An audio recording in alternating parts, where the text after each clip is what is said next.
You know, they say a single act of kindness can change your life. But what if that one good deed doesn't get you a reward? What if it throws you into an absolute nightmare?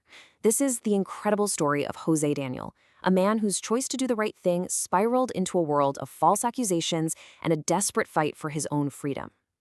So picture this. You're on a public bus, and a robbery is going down. A woman is terrified. Everyone's frozen, silent. But one guy, José Daniel, he actually speaks up. He decides to step in to protect a complete stranger from a thief. And that single moment of courage, well, it's not the end of the story. It's the fuse being lit.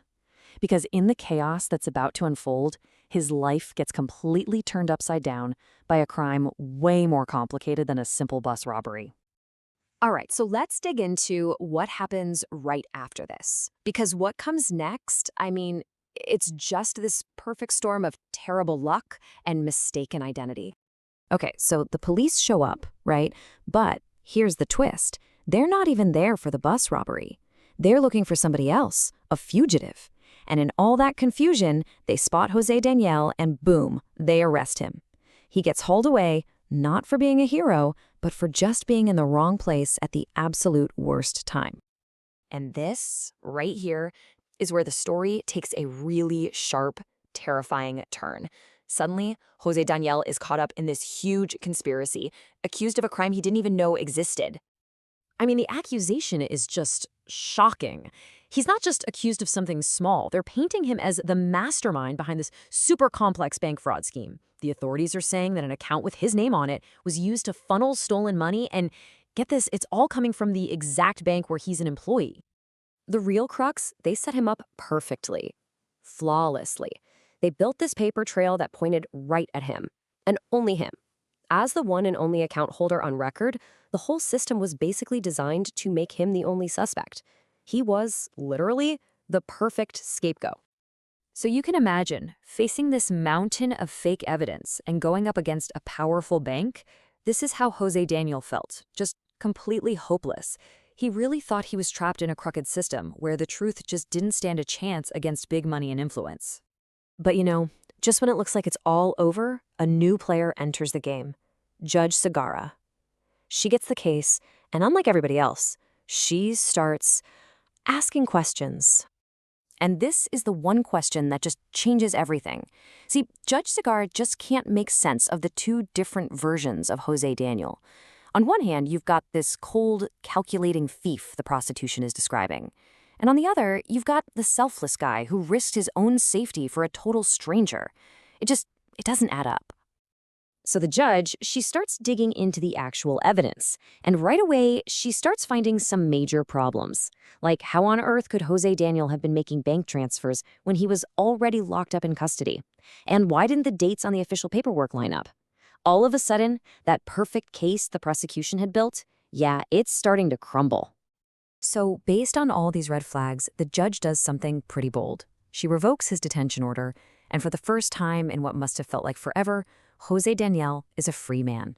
But, and this is a big but, it's only temporary. He's not off the hook just yet. So now the clock is officially ticking.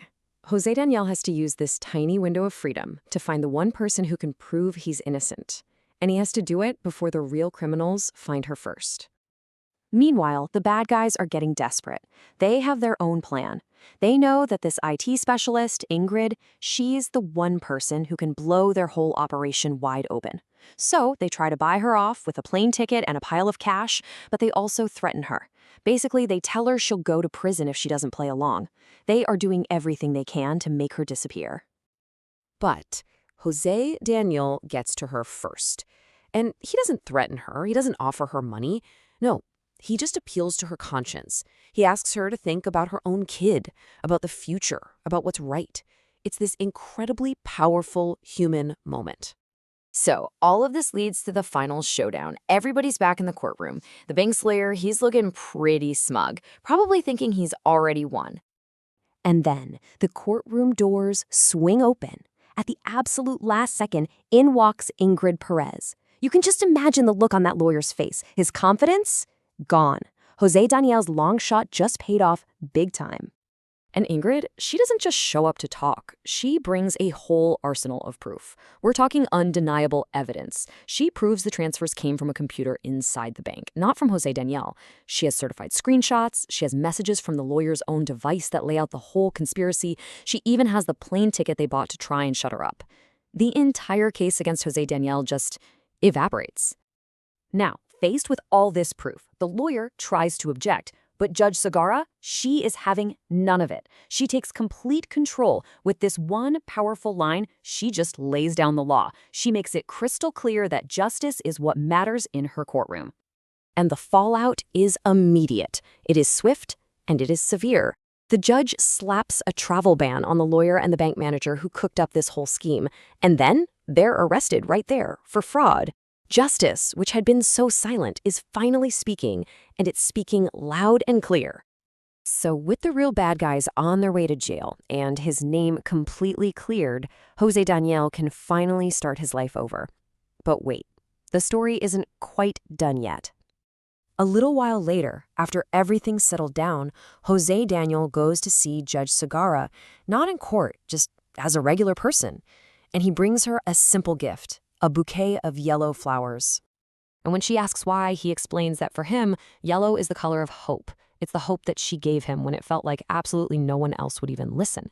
It's just this really beautiful, touching end to this whole nightmare, connecting his freedom right back to her integrity. So this whole incredible story kind of leaves us with one last thing to think about. Yeah, José Daniel fought for his freedom, but he couldn't have pulled it off by himself. It took a witness being brave, and it took a judge who was committed to the truth. And it really makes you wonder, doesn't it?